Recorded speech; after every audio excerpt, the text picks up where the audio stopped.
On February 28, 2024, a thick budget report was placed quietly on a desk in a room with almost no cameras. It was the latest federal update, and somewhere inside it sat a single line most people skimmed over. The United States was on track to pay $1 trillion a year in interest by 2026. The figure lay buried among hundreds of others' growth forecasts, unemployment estimates, healthcare spending. No one slammed a table, no one walked into the hallway talking about a breaking point, and the press treated it like another small detail in a sea of data. But sometimes the things ignored most easily are the things that have already changed the rules of the room. And from that moment forward, the story no longer belonged to those who believed everything was still under control. On the surface, it looked like another routine budget cycle: debt rising, interest rising, everything eventually stabilizing again. People had become comfortable watching federal debt climb from $10 trillion in 2008 to over $27 trillion by 2020 without collapse. But if the viewpoint is tilted just slightly, if the trillion-dollar interest bill is placed beside certain decades-old patterns, the outline of something familiar begins to reappear. Before the 1873 panic, rail bonds were yielding 9% while real revenue rose only 1.8%, and most insisted it was only a normal adjustment. Before 1929, corporate debt costs surged 23% in 18 months, yet few believed danger was already in the room. Before 1979, rates were on their way to nearly 20%, and the entire system behaved as if tomorrow would look like today. These fragments of history sit like old panes of glass reflecting the trillion-dollar figure back at us. No one declares that history is repeating itself, yet the curves, ratios, and gaps begin to settle into their places with uncanny precision. Behind 2023's $659 billion in interest and behind 2024's near $880 billion lies something that doesn't sit still. Speed. The number isn't only large. It's growing faster than the rest of the budget. This is no longer a story about scale, it is a story about direction and momentum, like a sled on a slope that needs no rider once it begins to slide. In Washington, people still prefer comforting phrases. Debt has been higher before. We've lived through tougher times. But the numbers speak another language. In the 2 years from 2022 to 2023, federal revenue grew about 8%, while interest costs grew 39%. One line rises steadily, the other is pulled upward as if by some invisible hand. By 2024, interest alone consumed roughly 3.2% of GDP, overtaking spending on several foundational programs. $1 trillion in interest is no longer a supporting character, it is the quiet figure in the center of the room, even if no one names it. Imagine the U.S. budget as a 100-story building that looks immaculate from afar. The foundation is the country's total output. The pillars are the taxes collected. The middle floors hold healthcare, defense, education, and social support. And then there's a single cable running from the basement to the roof, the cost of interest. It doesn't light rooms or build walls, it only siphons energy out of the structure. Over time, that cable thickens, it bends steel. It pulls weight away from everything else. Within the report, small details hide the outline of something larger like a fingerprint left behind on the edge of a file. One such detail: the average maturity of U.S. Treasury debt was about 5.8 years in 2021. At the time, it was a footnote. Nowhere near headline material. But when interest rates shot from near zero to roughly 5.5% in just 16 months after 2022, that maturity number suddenly became the waiting period before every cheap loan of the past had to be rewritten at a harsher rate. A contract signed during an era of optimism returned with the clause no one thought they'd have to face. Even at the household level, the signals began to carry the same tone. The personal savings rate fell from over 7% in 2019 to around 3 to 4% in 2023, while credit card balances climbed past $1.1 trillion. Families now pay more for the same borrowed dollar. Businesses struggle to move money through the system. And at the top sits the government, unable to simply cut back or close accounts the way individuals can. 3 layers, different scales, one pressure pushing down on all of them. What is ironic is that the very era people believed would last forever, the era of nearly free money, became the period in which the bricks of the current problem were stacked neatly on top of each other. From 2008 to 2021, the federal debt ballooned, but interest costs stayed soft. Almost gentle, seducing many into thinking this was the new normal. The silence of the numbers back then wasn't safety. It was delay. Each extra year of near-zero rates was another year the system could grow without paying for the privilege. But no banquet stays free forever. Some just send the bill late. The bill began printing in 2022 when inflation hit 9.1%. The decision to slam interest rates upward felt like yanking a brake lever on a train long accustomed to gliding. And that reversal didn't hit only new borrowers, it seeped into every renewal date, every refinancing, every old debt reaching the end of its life. Loans that once existed in a world of abundance now found themselves judged under a different sky. Nothing outside the US needed to attack the budget. The pressure grew from the inside. Look at the milestones and the pattern sharpens. In 2021, each federal tax dollar paid about 5 cents in interest. By 2024, that number approached 12 cents.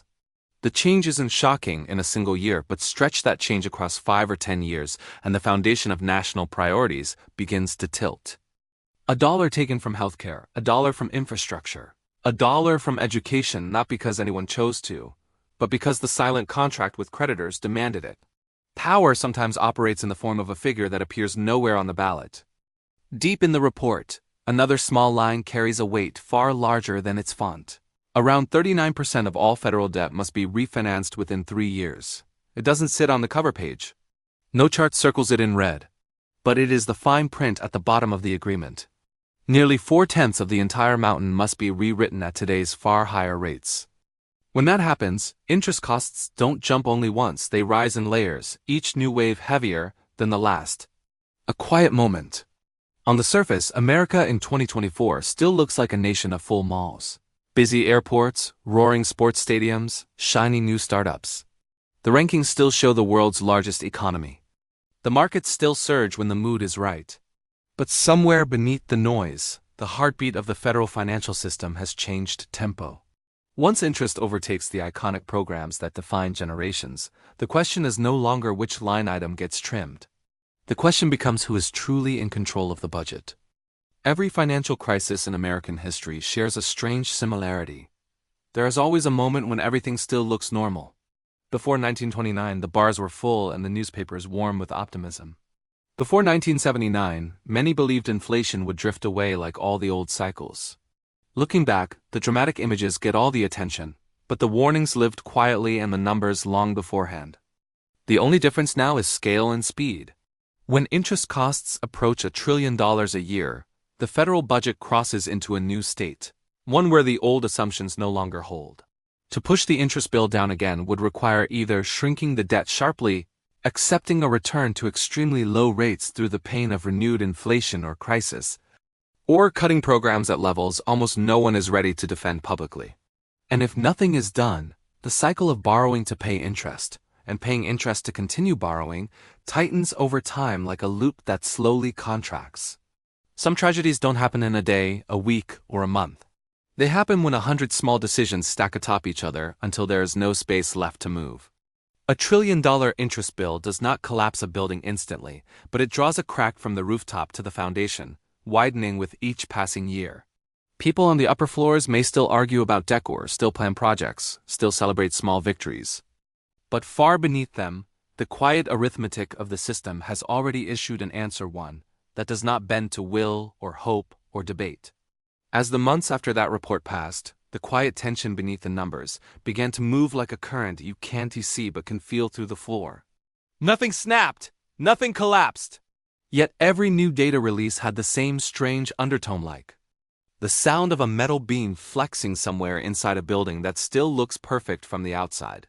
Officials on television insisted that the system remained resilient, but even their confident sentences carried a tremor at the edges. And behind closed doors, the people who read the raw files rather than the summaries started to notice patterns forming where there shouldn't be any. You can tell when a story is about to turn, not by what is said, but by what stops being said. It started with 3 forces that, on their own, looked manageable. Rates were high, yes, but the country had endured high rates before. Refinancing needs were large, but America had rolled over debt many times without a crisis. Revenues were slowing, but tax receipts often cooled when the economy caught its breath. Nothing in isolation felt fatal. But when all 3 began tightening at the same moment, Without warning and without permission, the air inside the numbers changed. And once that air changed, it didn't change back. A silence began appearing between the lines of official statements. The kind that comes when someone is choosing not to finish a sentence. It wasn't fear is loud. This was something colder, something closer to the recognition that options were narrowing one by one. When interest payments alone rise faster than economic growth, the old playbook grows thinner with each passing quarter. And by the time anyone feels the shift, the ground has already moved. It's the kind of realization that arrives late, but arrives fully formed. There were hints everywhere if you knew where to look. Bond markets began behaving like a room that no longer trusted its own temperature. Short-term borrowing stayed stubbornly expensive, as if the system itself refused to believe in a calmer future. Long-term lenders demanded compensation for risk they didn't name, but clearly sensed. It felt like watching two people in the same room pretending not to look at each other, even though both were listening for the same sound. And that sound, subtle, metallic, kept getting sharper. Households felt their own quiet pressure. Savings fell to levels not seen in years, while borrowing climbed higher with each passing season. A family's finances are not the federal government's finances, but they are connected by mood, by credit, by confidence. When people hesitate before swiping a card, the hesitation spreads outward. When businesses postpone a project, the pause echoes upward. And when tax revenue flattens at the exact moment interest costs surge, the echo reaches the very top of the structure. There was a moment in early 2024 when analysts began noticing how much of the national debt would need to be rewritten within just a few years. Almost 4/10 of it, an amount so large that most minds slide off it rather than imagine it clearly. Every one of those maturing notes would return with a new price tag, heavier than the last. One refinancing doesn't break a system. But hundreds of billions, then trillions, being repriced at once creates a weight no one can lift away quickly. It gathers, it settles, it roots itself. In long, empty NARP, then came the shift that no one wanted to name out loud. The realization that the federal budget had stopped being something chosen and had started becoming something dictated. Not by a person, not by an institution, but by the arithmetic woven into the promises made across decades.